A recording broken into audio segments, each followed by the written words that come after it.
నమస్కారం అండి. నా పేరు డాక్టర్ ప్రణీత్ రెడ్డి.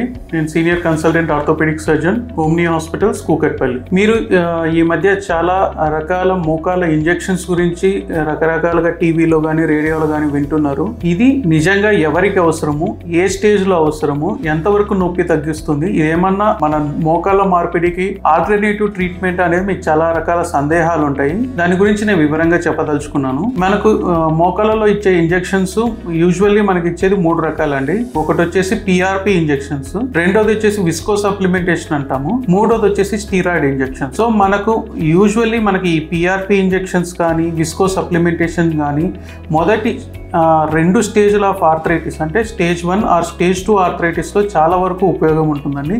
అదే స్టేజ్ 3 కానీ స్టేజ్ 4 ఆర్థరైటిస్లో దీనివల్ల ఉపయోగం చాలా వరకు తక్కువ. ఇంకో రకమైన ఇంజెక్షన్స్ వచ్చేసి స్టీరాయిడ్ ఇంజెక్షన్స్. ఈ స్టీరాయిడ్ ఇంజెక్షన్స్ ఎవరికి ఇస్తామంటే వయసు ఎక్కువ ఉండి ఎవరైతే మోకాల మార్పిడికి ఫిట్గా లేరు, అంటే అనస్థీషియా ఇవ్వడానికి ఎవరైతే ఫిట్గా లేరో వాళ్ళకు యూజువల్లీ స్టీరాయిడ్ ఇంజెక్షన్స్ సజెస్ట్ చేస్తాం.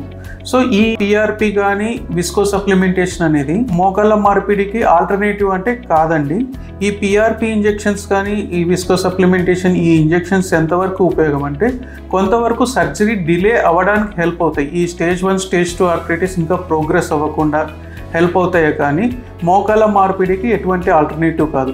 సో స్టేజ్ 3 కానీ స్టేజ్ 4 ఆర్థరైటిస్లో ఎవరైతే ఎక్కువ నొప్పితో బాధపడుతున్నారో, కాళ్ళు వంకరగా ఉన్నాయో వాళ్లకు బెటర్ నీ రీప్లేస్మెంట్ అనేది బెటర్ ఆప్షన్.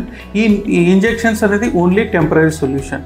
ఈ మధ్య మీరు వింటుంటారు నర్వ్ అబ్లేషన్ అని.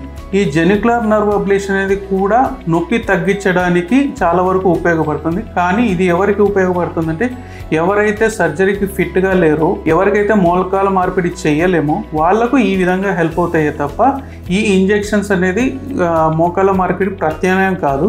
ఏదైతే స్టేజ్ 1, 2 ఆర్థరైటిస్లో కొంతవరకు ఉపయోగపడతాయి. నమస్కారం.